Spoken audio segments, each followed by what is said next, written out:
2 Samuel chapter 13. In the course of time, Amnon, son of David, fell in love with Tamar, the beautiful sister of Absalom, son of David. Amnon became so obsessed with his sister Tamar that he made himself ill. She was a virgin, and it seemed impossible for him to do anything to her. Now Amnon had an adviser named Jonadab, son of Shimeah, David's brother. Jonadab was a very shrewd man. He asked Amnon, "Why do you, the king's son, look so haggard morning after morning? Won't you tell me?" Amnon said to him, "I'm in love with Tamar, my brother Absalom's sister." "Go to bed and pretend to be ill," Jonadab said. "When your father comes to see you, say to him, 'I would like my sister Tamar to come and give me something to eat. Let her prepare the food in my sight, so that I may watch her and then eat it from her hand.'" So Amnon lay down and pretended to be ill. When the king came to see him, Amnon said to him, "I would like my sister Tamar to come and make some special bread in my sight, so that I may eat from her hand." David sent word to Tamar at the palace, "Go to the house of your brother Amnon and prepare some food for him." So Tamar went to the house of her brother Amnon, who was lying down. She took some dough, kneaded it, made the bread in his sight, and baked it. Then she took the pan and served him the bread, but he refused to eat. "Send everyone out of here," Amnon said. So everyone left him.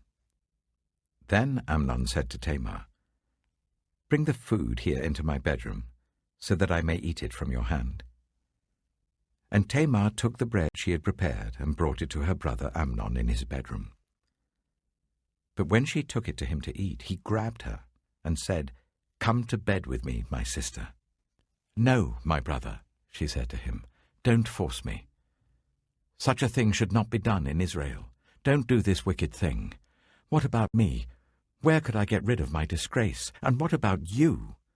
You would be like one of the wicked fools in Israel. Please speak to the king. He will not keep me from being married to you." But he refused to listen to her, and since he was stronger than she, he raped her. Then Amnon hated her with intense hatred. In fact, he hated her more than he had loved her.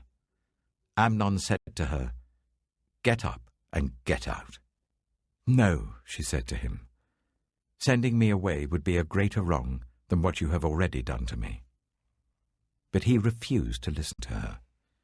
He called his personal servant and said, "Get this woman out of my sight and bolt the door after her." So his servant put her out and bolted the door after her. She was wearing an ornate robe, for this was the kind of garment the virgin daughters of the king wore. Tamar put ashes on her head and tore the ornate robe she was wearing. She put her hands on her head and went away, weeping aloud as she went. Her brother Absalom said to her, "Has that Amnon, your brother, been with you?" "Be quiet for now, my sister. He is your brother. Don't take this thing to heart." And Tamar lived in her brother Absalom's house, a desolate woman. When King David heard all this, he was furious. And Absalom never said a word to Amnon, either good or bad. He hated Amnon because he had disgraced his sister Tamar. 2 years later, when Absalom's sheep shearers were at Baal Hazor, near the border of Ephraim, he invited all the king's sons to come there. Absalom went to the king and said, "Your servant has had shearers come. Will the king and his attendants please join me?" "No, my son," the king replied. "All of us should not go. We would only be a burden to you." Although Absalom urged him, he still refused to go but gave him his blessing. Then Absalom said, "If not, please let my brother Amnon come with us." The king asked him, "Why should he go with you?" But Absalom urged him. So he sent with him Amnon and the rest of the king's sons. Absalom ordered his men, "Listen, when Amnon is in high spirits from drinking wine, and I say to you, 'Strike Amnon down,' then kill him, "Don't be afraid. Haven't I given you this order? Be strong and brave." So Absalom's men did to Amnon what Absalom had ordered. Then all the king's sons got up, mounted their mules, and fled. While they were on their way, the report came to David, "Absalom has struck down all the king's sons. Not one of them is left." The king stood up, tore his clothes, and lay down on the ground, and all his attendants stood by with their clothes torn. But Jonadab, son of Shimeah, David's brother, said, "My lord should not think that they killed all the princes. Only Amnon is dead." This has been Absalom's express intention ever since the day that Amnon raped his sister Tamar. My lord the king should not be concerned about the report that all the king's sons are dead. Only Amnon is dead. Meanwhile, Absalom had fled. Now the man standing watch looked up and saw many people on the road west of him coming down the side of the hill. The watchman went and told the king, "I see men in the direction of Horonaim on the side of the hill." Jonadab said to the king, "See, the king's sons have come. It has happened just as your servant said." As he finished speaking, the king's sons came in, wailing loudly. The king, too, and all his attendants wept very bitterly. Absalom fled and went to Talmai, son of Ammihud, the king of Geshur. But King David mourned many days for his son. After Absalom fled and went to Geshur, he stayed there for 3 years, and King David longed to go to Absalom, for he was consoled concerning Amnon's death.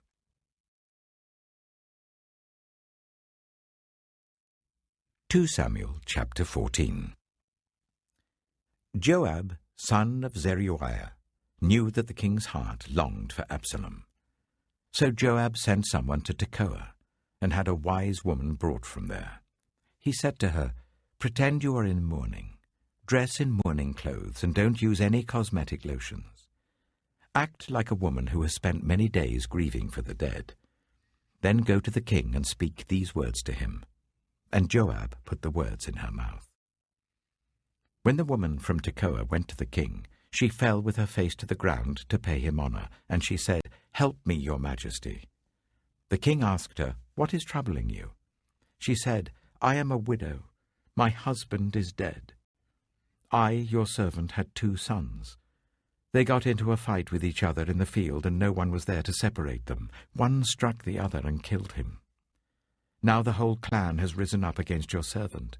They say, 'Hand over the one who struck his brother down, so that we may put him to death for the life of his brother whom he killed. Then we will get rid of the heir as well.' They would put out the only burning coal I have left, leaving my husband neither name nor descendant on the face of the earth." The king said to the woman, "Go home, and I will issue an order on your behalf." But the woman from Tekoa said to him, "Let my lord the king pardon me and my family, and let the king and his throne be without guilt." The king replied, "If anyone says anything to you, bring them to me, and they will not bother you again." She said, "Then let the king invoke the Lord his God to prevent the avenger of blood from adding to this destruction, so that my son shall not be destroyed." "As surely as the Lord lives," he said, "not one hair of your son's head will fall to the ground." Then the woman said, "Let your servant speak a word to my lord the king." "Speak," he replied. The woman said, "Why then have you devised a thing like this against the people of God? When the king says this, does he not convict himself? For the king has not brought back his banished son. Like water spilled on the ground, which cannot be recovered, so we must die. But that is not what God desires. Rather, he devises ways so that a banished person does not remain banished from him. And now I have come to say this to my lord the king, because the people have made me afraid. Your servant thought, 'I will speak to the king. Perhaps he will grant his servant's request. Perhaps the king will agree to deliver his servant from the hand of the man who is trying to cut off both me and my son from God's inheritance. And now your servant says, May the word of my lord the king secure my inheritance, for my lord the king is like an angel of God in discerning good and evil. May the Lord your God be with you." Then the king said to the woman, "Don't keep from me the answer to what I am going to ask you." "Let my lord the king speak," the woman said. The king asked, "Isn't the hand of Joab with you in all this?" The woman answered, "As surely as you live, my lord the king, no one can turn to the right or to the left from anything my lord the king says. Yes, it was your servant Joab who instructed me to do this, and who put all these words into the mouth of your servant. Your servant Joab did this to change the present situation. My lord has wisdom like that of an angel of God. He knows everything that happens in the land." The king said to Joab, "Very well, I will do it. Go, bring back the young man Absalom." Joab fell with his face to the ground to pay him honor, and he blessed the king. Joab said, "Today your servant knows that he has found favor in your eyes, my lord the king, because the king has granted his servant's request." Then Joab went to Geshur and brought Absalom back to Jerusalem. But the king said, "He must go to his own house. He must not see my face." So Absalom went to his own house and did not see the face of the king. In all Israel there was not a man so highly praised for his handsome appearance as Absalom. From the top of his head to the sole of his foot, there was no blemish in him. Whenever he cut the hair of his head, he used to cut his hair once a year because it became too heavy for him, he would weigh it, and its weight was 200 shekels by the royal standard. 3 sons and a daughter were born to Absalom. His daughter's name was Tamar, and she became a beautiful woman. Absalom lived for 2 years in Jerusalem without seeing the king's face. Then Absalom sent for Joab in order to send him to the king, but Joab refused to come to him. So he sent a second time, but he refused to come. Then he said to his servants, "Look, Joab's field is next to mine, and he has barley there. Go and set it on fire." So Absalom's servants set the field on fire. Then Joab did go to Absalom's house, and he said to him, "Why have your servants set my field on fire?" Absalom said to Joab, "Look, I sent word to you and said, 'Come here so that I can send you to the king to ask, why have I come from Geshur? It would be better for me if I were still there. Now then, I want to see the king's face, and if I'm guilty of anything, let him put me to death." So Joab went to the king and told him this. Then the king summoned Absalom, and he came in and bowed down with his face to the ground before the king, and the king kissed Absalom.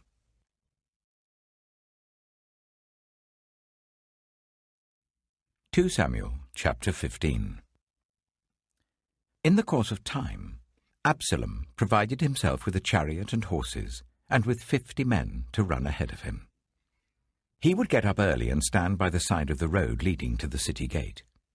Whenever anyone came with a complaint to be placed before the king for a decision, Absalom would call out to him, "What town are you from?" He would answer, "Your servant is from one of the tribes of Israel." Then Absalom would say to him, "Look, your claims are valid and proper, but there is no representative of the king to hear you." And Absalom would add, "If only I were appointed judge in the land, then everyone who has a complaint or case could come to me, and I would see that they receive justice." Also, whenever anyone approached him to bow down before him, Absalom would reach out his hand, take hold of him, and kiss him. Absalom behaved in this way towards all the Israelites who came to the king asking for justice, and so he stole the hearts of the people of Israel. At the end of 4 years, Absalom said to the king, "Let me go to Hebron and fulfill a vow I made to the Lord. While your servant was living in Geshur in Aram, I made this vow. If the Lord takes me back to Jerusalem, I will worship the Lord in Hebron." The king said to him, "Go in peace." So he went to Hebron. Then Absalom sent secret messengers throughout the tribes of Israel to say, "As soon as you hear the sound of the trumpets, then say, 'Absalom is king in Hebron.'" 200 men from Jerusalem had accompanied Absalom. They had been invited as guests and went quite innocently, knowing nothing about the matter. While Absalom was offering sacrifices, he also sent for Ahithophel, the Gilonite, David's counselor, to come from Gilo, his hometown. And so the conspiracy gained strength, and Absalom's following kept on increasing. A messenger came and told David, "The hearts of the people of Israel are with Absalom." Then David said to all his officials who were with him in Jerusalem, "Come, we must flee, or none of us will escape from Absalom. We must leave immediately, or he will move quickly to overtake us and bring ruin on us, and put the city to the sword." The king's officials answered him, "Your servants are ready to do whatever our lord the king chooses." The king set out, with his entire household following him. But he left 10 concubines to take care of the palace. So the king set out, with all the people following him, and they halted at the edge of the city. All his men marched past him, along with all the Kerethites and the Pelethites, and all the 600 Gittites who had accompanied him from Gath marched before the king. The king said to Ittai the Gittite, "Why should you come along with us? Go back and stay with King Absalom. You are a foreigner, an exile from your homeland. You came only yesterday, and today shall I make you wander about with us, when I do not know where I am going? Go back and take your people with you. May the Lord show you kindness and faithfulness." But Ittai replied to the king, "As surely as the Lord lives and as my lord the king lives, wherever my lord the king may be, whether it means life or death, there will your servant be." David said to Ittai, "Go ahead, march on."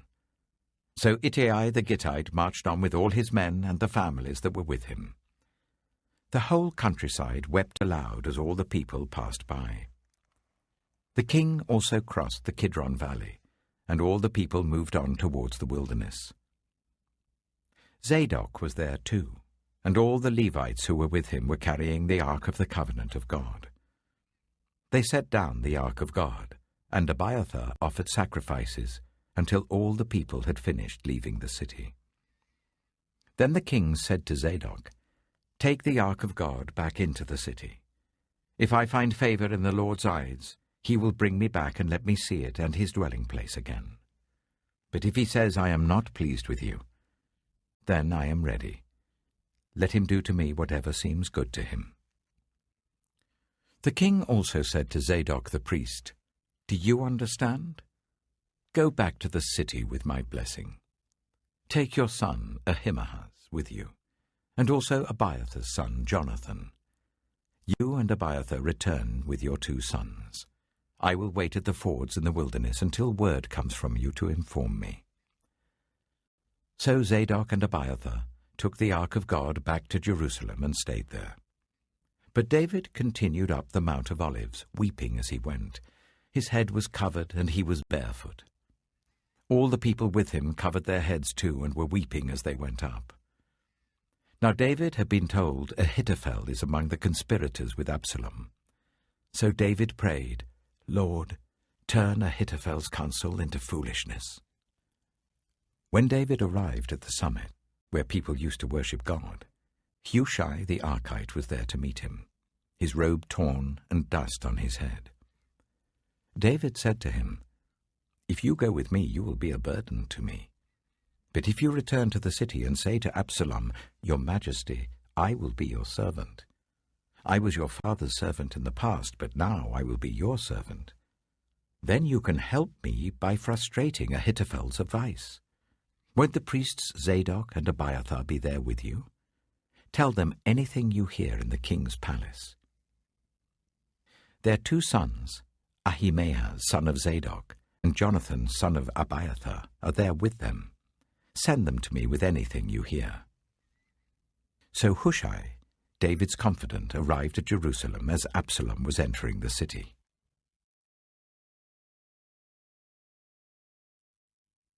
John chapter 11.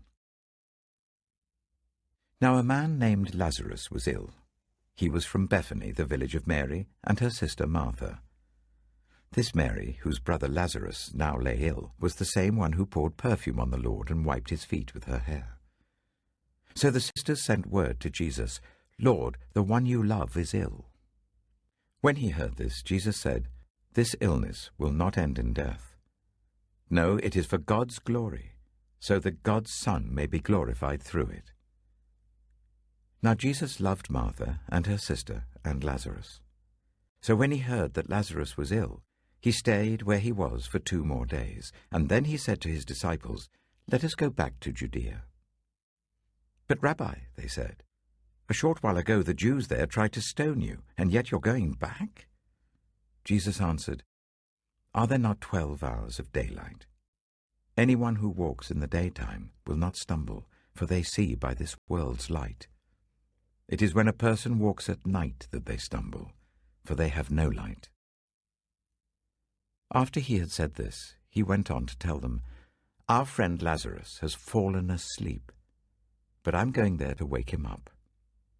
His disciples replied, "Lord, if he sleeps, he will get better." Jesus had been speaking of his death, but his disciples thought he meant natural sleep.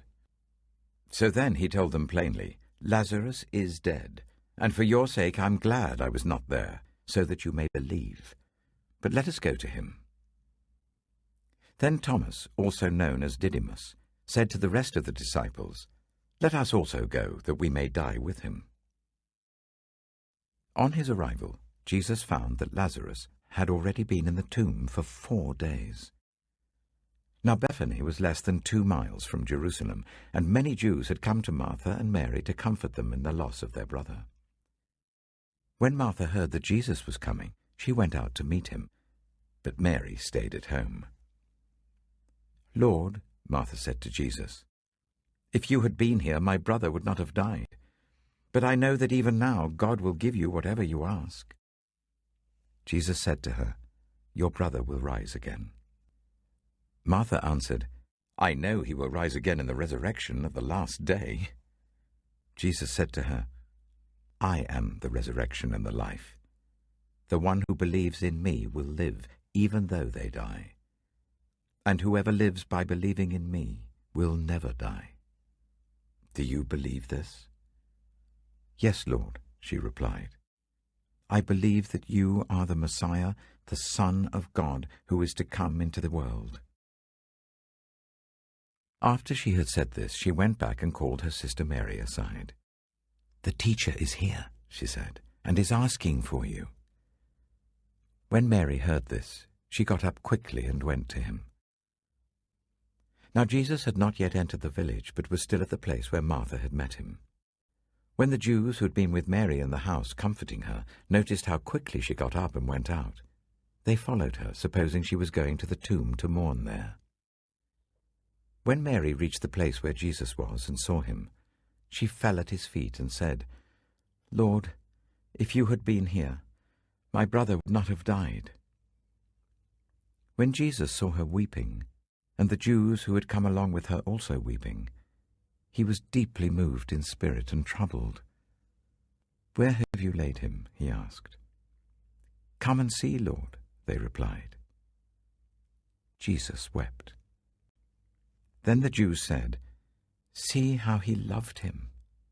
But some of them said, "Could not he who opened the eyes of the blind man have kept this man from dying?" Jesus, once more deeply moved, came to the tomb. It was a cave with a stone laid across the entrance. "Take away the stone," he said. "But Lord," said Martha, the sister of the dead man, "by this time there's a bad odor, for he has been in there 4 days." Then Jesus said, "Did I not tell you that if you believe, you will see the glory of God?" So they took away the stone. Then Jesus looked up and said, "Father, I thank you that you have heard me. I knew that you always hear me, but I said this for the benefit of the people standing here, that they may believe that you sent me." When he had said this, Jesus called in a loud voice, "Lazarus, come out." The dead man came out, his hands and feet wrapped with strips of linen, and a cloth round his face. Jesus said to them, "Take off the grave clothes and let him go." Therefore many of the Jews who had come to visit Mary and had seen what Jesus did believed in him. But some of them went to the Pharisees and told them what Jesus had done. Then the chief priests and the Pharisees called a meeting of the Sanhedrin. "What are we accomplishing?" they asked. "Here is this man performing many signs. If we let him go on like this, everyone will believe in him, and then the Romans will come and take away both our temple and our nation." Then one of them, named Caiaphas, who was high priest that year, spoke up. "You know nothing at all. You do not realize that it is better for you that one man die for the people than that the whole nation perish." He did not say this on his own, but as high priest that year he prophesied that Jesus would die for the Jewish nation. And not only for that nation, but also for the scattered children of God, to bring them together and make them one. So from that day on, they plotted to take his life. Therefore Jesus no longer moved about publicly among the people of Judea. Instead, he withdrew to a region near the wilderness, to a village called Ephraim, where he stayed with his disciples. When it was almost time for the Jewish Passover, many went up from the country to Jerusalem for their ceremonial cleansing before the Passover. They kept looking for Jesus, and as they stood in the temple courts, they asked one another, "What do you think? Isn't he coming to the festival at all?" But the chief priests and the Pharisees had given orders that anyone who found out where Jesus was should report it so that they might arrest him.